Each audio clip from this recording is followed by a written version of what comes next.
Hello बच्चों, let's read the question. The question says assertion in MOET hormones with progesterone-like activity are given to cow for inducing superovulation. Reason after mating the embryo at 8 to 32 cell stages are recovered and transferred to surrogate mothers. So question कहते हैं हमें यहाँ पे क्या given है, MOET से related हमें assertion and reason given है और हमें बताने की क्या ये दोनों करेक्ट है. So now let's start the question. सबसे पहले हम क्वेश्चन को सॉल्व करने का की कॉन्सेप्ट देखेंगे. की कॉन्सेप्ट. सो क्वेश्चन को सॉल्व करने का की कॉन्सेप्ट क्या है हमारा कि हमें MOET टेक्निक के बारे में पता होना चाहिए, राइट. अगर हमें को इसके बारे में नॉलेज है तो हम क्वेश्चन को इजिली सॉल्व कर सकते हैं. अगर हम MOET टेक्निक की बात करें तो उसके फुल फॉर्म से स्टार्ट करते हैं. तो उसके फुल फॉर्म क्या है?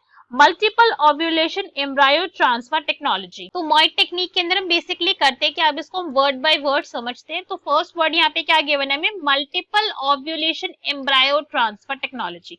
कि बेसिकली एक ऐसी टेक्नोलॉजी है जिसके अंदर हम मल्टीपल ओव्यूलेशन करवा रहे हैं और बाद में उस एम्ब्रायो का ट्रांसफर करवाया जा रहा है, राइट. तो नेम से भी हमें थोड़ा थोड़ा यहाँ पे आइडिया लग गया है. तो देखते हैं भाई यहाँ पे बेसिकली होता क्या है.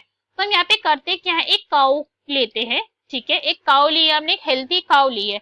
हेल्थी काऊ है जिसके अंदर क्या होता है कि मिल्क प्रोडक्शन अच्छा हो रहा है और हम चाहते हैं, मैं ऐसा चाहती हूँ कि भाई ये जो काऊ है ना क्या कर रही है, मिल्क प्रोडक्शन काफी ज्यादा अच्छा दे रही है.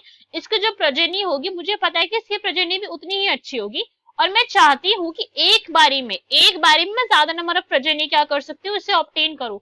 तो इसके लिए बेसिकली करा क्या जाता है, इस काऊ को मैं आर्टिफिशियली एक हार्मोन प्रोवाइड करूंगी जिसकी एक्टिविटी कैसी होगी, FSH लाइक एक्टिविटी होगी.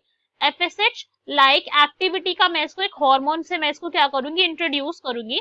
जब ये हार्मोन इसके अंदर इंट्रोड्यूस हो जाएगा तो बेसिकली यहाँ पे क्या होगा, FSH लाइक एक्टिविटी है भाई, तो ये क्या करेगा, ये अपने काम करवाएगा और यहाँ पे करवा देगा ओव्यूलेशन. ठीक है, यहाँ पे ओव्यूलेशन हो गई. बट यहाँ पे जो ओव्यूलेशन हुई है, मैंने क्या बोला, FSH लाइक है, FSH नहीं है ये. तो यहाँ पे जो ओव्यूलेशन होगी वो सुपर ओव्यूलेशन होगी. सुपर ओव्यूलेशन से मेरा क्या मतलब है कि जहां एक साइकिल के अंदर, एक ओव्यूलेशन के साइकिल के अंदर जहां सिर्फ एक एग निकलता, 1 एग निकलता है पर साइकिल ऑफ ओव्यूलेशन अगर हम नॉर्मल कंडीशन की बात करें. बट बिकॉज यहाँ पे सुपर ओव्यूलेशन हुए तो यहाँ पे एक से ज्यादा एग निकलती है. यहाँ पे कितनी एग होकर रिलीज होता है, 6 to 8 एग्स एक साइकिल के अंदर ही क्या हो गया, यहाँ से रिलीज हो गए. अभी एग्स जो थे, इन एग्स का क्या करवाया जाएगा, इनको इंसेमिनेट करवाया जाएगा. ये एग्स लिए और एक हेल्थी डोनर लिया किसका, स्पर्म का. ठीक है, तो इनका करवाया गया आर्टिफिशियल इंसेमिनेशन. मतलब यहाँ पे एक्चुअली में मेटिंग नहीं करवाई गई है, दूसरे एनिमल को लाके, दूसरे अपोजिट मेल को लाके यहाँ पे मेटिंग नहीं करवाई गई है, आर्टिफिशियल इंसेमिनेशन करवाया गया लैबोरेटरी कंडीशन के अंदर. ठीक है, आर्टिफिशियल इंसेमिनेशन करवाई और एग को जो है वो फ्यूज करवा दिया. अब तो भाई सिंपल सा काम है, जब आप एग का और स्पर्म का फ्यूजन हो जाएगा तो हमें तो पता है ना जायगोट की फॉर्मेशन होगी. तो जायगोट यहाँ पे फॉर्म हुआ और जायगोट फिर डेवलप हो जाएगा किसके अंदर, एम्ब्रायो के अंदर.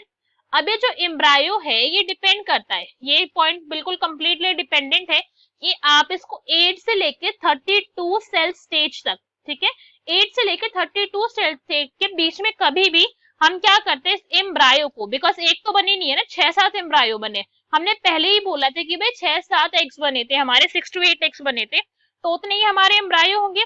इन एम्ब्रायो को हम करवा देते हैं यहाँ पे क्या, ट्रांसफर.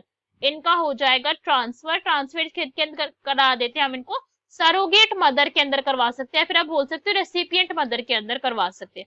तो सरोगेट मदर के अंदर क्या होगा, ये वाला एम्ब्रायो वहां पे डेवलप हो रहा है. ठीक है, डेवलप हो रहा है यहाँ पे एम्ब्रायो, और जो ये वाली काऊ थी, जो हमारी फर्स्ट काऊ थी, जो एक्चुअली में बायोलॉजिकल मदर थी इस एम्ब्रायो की, इसको हम दोबारा सुपर ओव्यूलेशन की साइकिल के थ्रू इसको रन करवा देंगे कि भाई अभी और एग प्रोड्यूस करे और प्रजननी का यहाँ पे प्रोडक्शन हो सके. तो हमको यहाँ पे सब कुछ समझ आ गया. अब ऑप्शन रीड करते हो, चेक करेंगे हमारी असर्शन ट्रू है या फिर नहीं है. तो हमें क्या गिवन है, इन मोइट hormones like progesterone like activity are given to cow. नहीं भाई, प्रोजेस्टेरोन लाइक एक्टिविटी दी नहीं ना हमने, यहाँ पे हमने FSH लाइक एक्टिविटी दी है उसको. प्रोजेस्टेरोन लाइक एक्टिविटी का यहाँ पे हमें नीड भी नहीं था, बिकॉज हमें प्रेगनेंसी सपोर्ट नहीं करवानी थी. यहाँ पे हमको प्रेगनेंसी सपोर्ट अगर करवानी थी तो किसमें, हम तो सरोगेट मदर में ट्रांसफर करवाए थे ना उसको. हमको यहाँ पे मतलब था ज्यादा नंबर ऑफ एग्स थे, हमको सुपर ओव्यूलेशन करवानी थी. So this is wrong. तो रीजन रीड करते हैं, if after meeting the embryos at 8 to 32 cell stages are recovered and transfer to surrogate mother. हाँ, तो ये तो ऐसा ही हुआ था, 8 से लेकर 32 सेल स्टेज के बीच में क्या करें, एम्ब्रायोस को हमने कलेक्ट करा और सरोगेट मदर के अंदर ट्रांसफर कर दिया। तो हमारा असर्शन तो फॉल्स है बट जो रीजन है वो ट्रू है। So our option number D will be our correct answer, that if assertion is false but reason is true. Hope you understood it well. Best of luck. Thank you.